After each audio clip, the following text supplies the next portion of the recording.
അങ്ങനെ ഒരു 6:15 ഞങ്ങൾ കൈരളി ടി വിയിലേക്ക് പോവാണേ.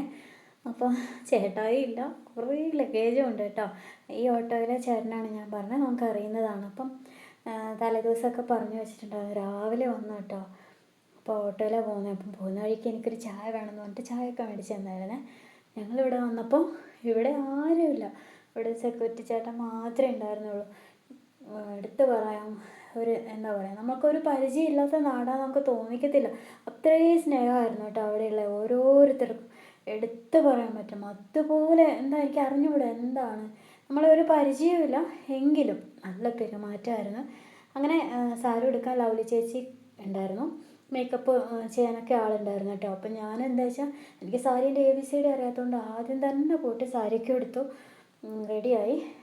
ഇപ്പോൾ ഒരു 7 മണിയൊക്കെ ആയിട്ടുണ്ടാവും കേട്ടോ. അപ്പോഴത്തേക്കും രഞ്ജി ചേച്ചിയൊക്കെ വന്നിട്ടുണ്ട്. ചേച്ചി കാസർഗോഡാണ്. അപ്പോൾ ചേച്ചിയും ചേട്ടനും വന്നിട്ടുണ്ട്. പിന്നെ ഞങ്ങൾ ഹാപ്പിയായി, കാരണം ഒരാളുണ്ടല്ലോ കൂടെ.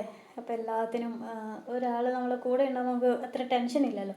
എന്നാൽ അവിടെയുള്ള എല്ലാവരും നല്ല ഇതായിരുന്നു കേട്ടോ. അപ്പോൾ ഞങ്ങൾ പുറത്തിറങ്ങി കുറച്ച് ഫോട്ടോസൊക്കെ എടുത്തു.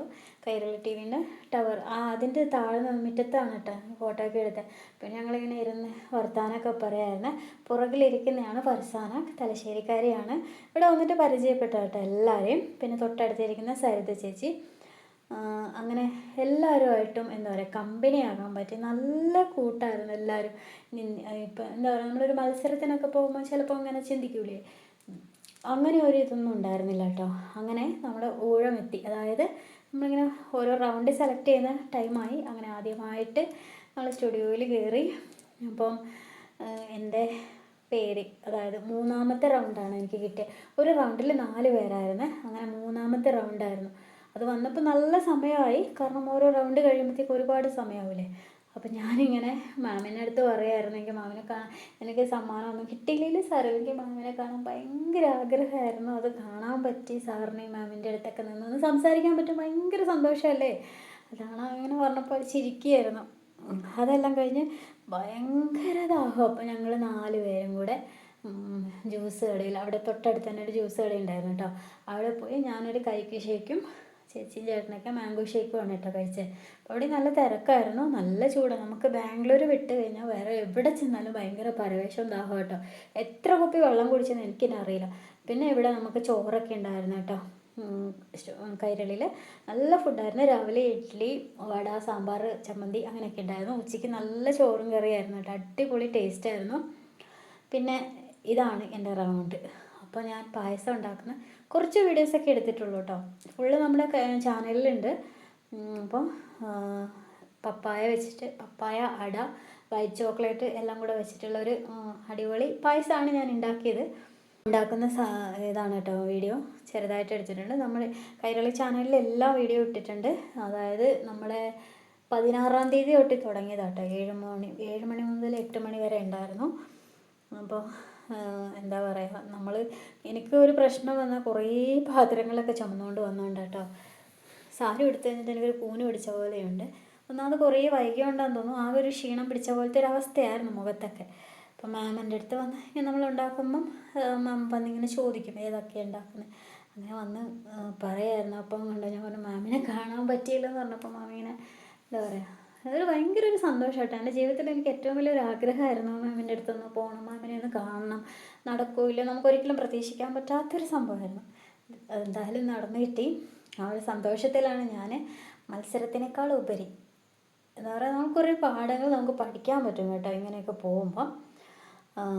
അപ്പോൾ എന്താ പറയുക, ദൈവാനുഗ്രഹം കൊണ്ട് എനിക്ക് പോകാൻ പറ്റി. അപ്പോൾ എൻ്റെ പായസത്തിൻ്റെ ഇത് നടന്നുകൊണ്ടിരിക്കുകയാണ്. പിന്നെയും ജഡ്ജ് വരും, 2 പേരും വരും നമ്മുടെ പായസമൊക്കെ എന്തായി എന്നൊക്കെ നോക്കാൻ വേണ്ടി.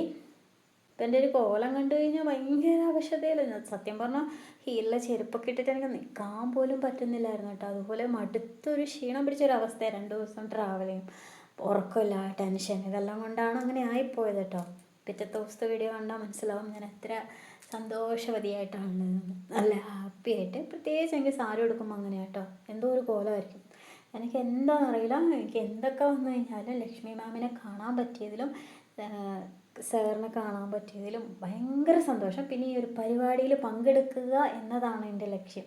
കാരണം സമ്മാനം കിട്ടുമോ ഇല്ലയോ എന്നല്ല, എനിക്ക് ഇങ്ങനെ ഒരു അവസരം കിട്ടുമോ, അത് കൊടുത്തപ്പം പോലും എനിക്ക് ചിന്തയില്ലായിരുന്നു എന്നെയൊക്കെ വിളിക്കുമോ, അങ്ങനെയായിരുന്നു. പക്ഷെ എന്താ പറയുക, നമ്മുടെ ഏറ്റവും വലിയൊരു സന്തോഷം തന്നെയാണിത്. ഞാൻ ഭയങ്കര ഹാപ്പിയായിരുന്നു. എന്ന് വെച്ചാൽ എനിക്ക് പ്രൈസ് കിട്ടുന്നതിൻ്റെ അല്ല, ഇവരെ കാണാൻ പറ്റിയില്ല. പിന്നെ കുറേ കൂട്ടുകാരെ കിട്ടി കേട്ടോ. എല്ലാവരും നല്ല മനുഷ്യരെന്ന് പറഞ്ഞാൽ എനിക്കറിയില്ല, ഇത്രയും നല്ല മനുഷ്യരെയൊക്കെ നമുക്ക് പരിചയപ്പെടാൻ പറ്റുന്നതല്ല ഏറ്റവും വലിയ ഭാഗ്യം. ഒരുപാട് പേരെ പരിചയപ്പെടാൻ പറ്റി. പിന്നെ ടി വിയിൽ അവിടെയുള്ളവരാണെങ്കിലും ക്യാമറാമാന്മാരാണെങ്കിലും എന്തിനും ഏതിനും എല്ലാം നമുക്ക് ഹെൽപ്പായിരുന്നു. ഇത്രയും ഞാനിങ്ങനെയൊന്നും പ്രതീക്ഷിച്ചില്ല. അതുകൊണ്ടായിരുന്നു എനിക്ക് കൂടുതൽ ടെൻഷൻ, എന്താവും ഇങ്ങനെയാവും എന്നൊക്കെ. അവർ ഫുൾ സപ്പോർട്ടായിരുന്നു എല്ലാ കാര്യത്തിലും.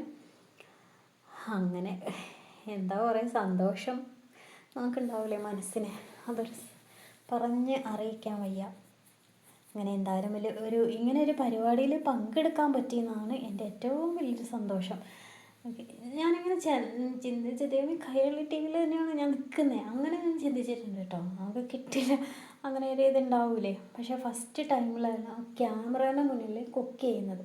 അതെനിക്ക് പഠിക്കാൻ പറ്റി. കാരണം നമ്മളൊന്ന് ഒരു മത്സരത്തിനൊക്കെ പോയി ഇങ്ങനെ ക്യാമറയൊന്നും ഇല്ലല്ലോ. ഇവിടെയൊക്കെ പോയപ്പോൾ ഒന്നും അങ്ങനെയൊന്നും ഉണ്ടായിരുന്നില്ല. ഇത് ആദ്യമായിട്ടാണ് നമ്മൾ ചെയ്യുന്ന ഓരോ കാര്യങ്ങളും ക്യാമറയിൽ ഒപ്പിയെടുക്കുന്നത്. അപ്പോൾ ഇതുണ്ട് എൻ്റെ പായസമൊക്കെ ഇവിടെ റെഡിയായി.